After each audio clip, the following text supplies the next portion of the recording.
Hello BookTube. It's been a while. I think it's been about at least a month since my last video. I do apologize, but life has gotten just exceedingly busy besides working full-time.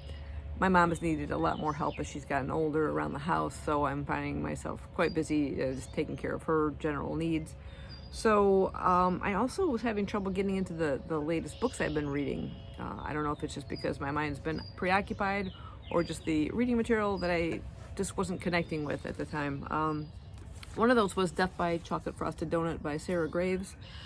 This is the one that takes place in Maine. It features Jake and Ellie. They run a bakery, and it's right around the time of a pirate festival, which is kind of funny because just prior to this one I had read another one about a pirate festival taking place in a small town. But this one just wasn't gelling with me. There's a celebrity foodie that comes by who wants to film inside the bakery during this whole big festival where they're going to be like totally swamped, and they say like absolutely no way. They don't like this guy. They know him from somewhere before too, and they refuse, and there's like this bit of an argument, and then all of a sudden, like later in the day, this guy ends up dead in the basement of the bakery, and one of the owners is blamed for the murder. But for some reason, like I said, I just couldn't connect with the characters of the storyline. It just wasn't grabbing my attention, and I felt myself just never wanting to pick it up, and that's as far as I got. I think I'm on page 62, so it was the first of my DNFs that I hit for the year. I don't usually DNF a book, so it's got to be something that's just really not working for me. It's unfortunately starting to drizzle a little bit out here. So the other one was my audiobook, which I thought would be perfect, but again, I had trouble with. This is Grady Hendrix's How to Sell a Haunted House. Seems like right up my alley, anything haunted like, and it just sounded really quirky like most of his books usually are. This one features, well, actually it takes place where there's a mother and father. They die in a car accident, and they leave their possessions and their house and everything to their older children. There's a older sister and then a younger son, but both grown adults, and there's a lot of animosity between these two people. They've never gotten along. The story kind of starts out told from the sister's point of view. In the will and everything, it seems like the brother gets just about everything. He gets the house, he gets most of the bulk of the estate, and she gets her mother's art collection. So right away there's this animosity and stuff, and her art collection kind of consists of paintings and stuff that she's done herself, but also a huge collection of very creepy puppets. They're all over the house. They've got names. They've been there since they were kids. They've always been part of the house, and they keep seeming to change locations. Now the sister's blaming the brother that he's doing that just to bug her or whatever, but you get the feeling there's something going on. Anytime there's creepy dolls and stuff like that around the house, there's going to be something going on, especially when you're in a haunted, a horror book. So I kind of thought that would be really cool going into it, but there's just so much bickering between the two, constant arguing, and then she kind of falls back on and decides to help with the house or whatever, help selling the house, even though she's not going to get anything from it, and then she goes back and forth, waffling back and forth. But it was just a constant arguing and bickering.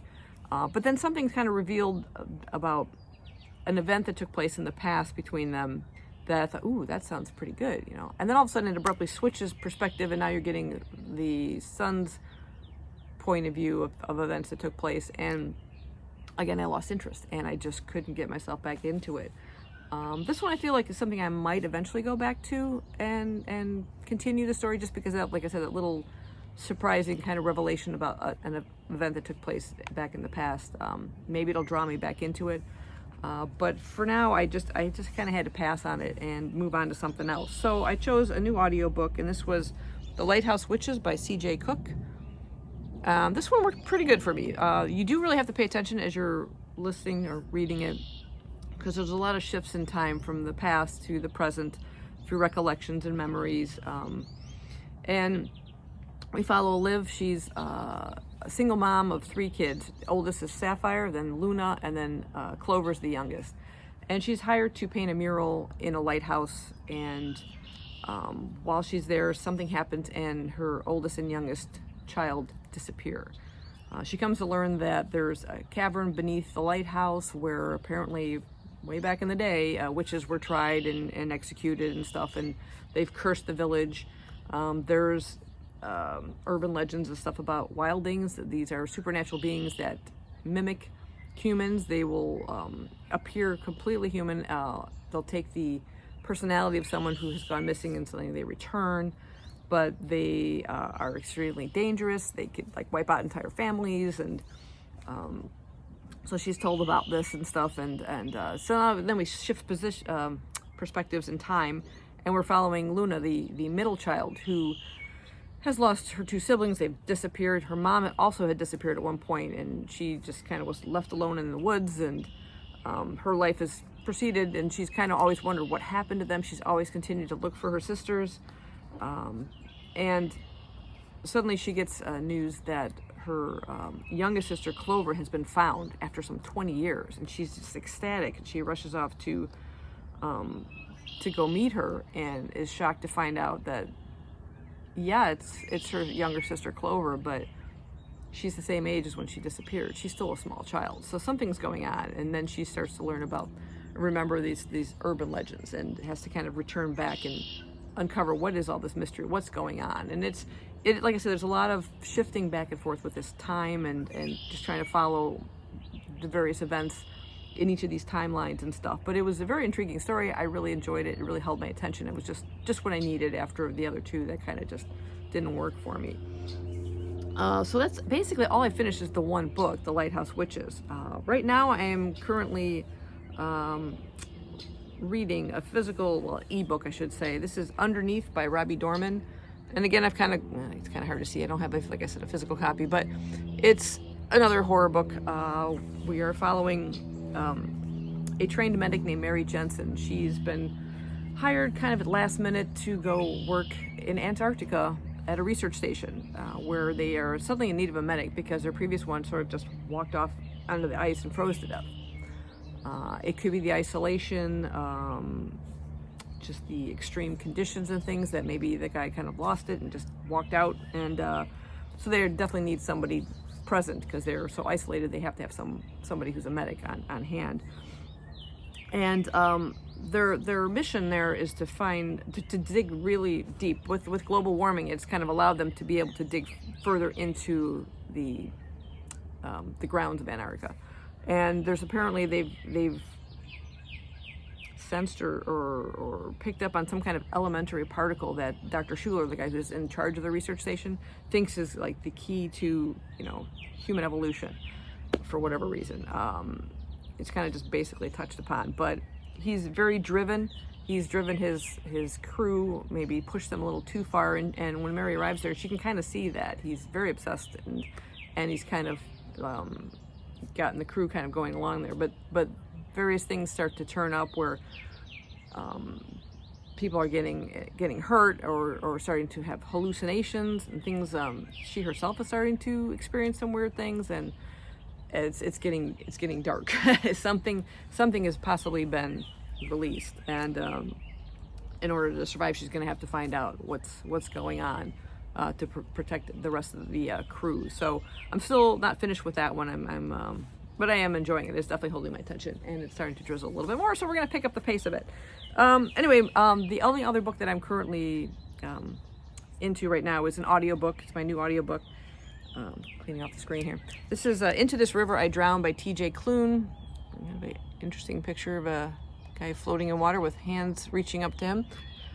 T.J. Klune, I've read quite a few books. I've enjoyed everything I've read or listened to by this author so far.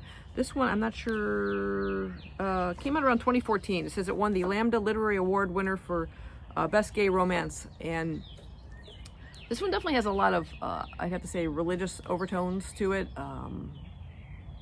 Definitely a religious background to it. But we have our main character, Benji Green. 5 years earlier, he lost his father in a truck accident, a pickup truck accident. It flipped over and landed in a river, and his father drowned. And since then, he's been drowning in grief.